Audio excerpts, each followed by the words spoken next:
This is the world's biggest fireworks display ever in Japan, and you won't believe how big it gets. And by the end of the explosion, it looks like the city below is being attacked.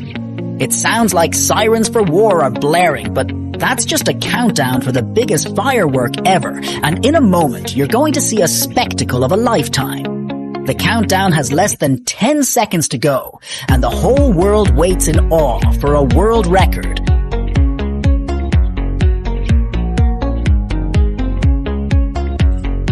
Three, two, one. The fireworks start off small, but just wait until the end.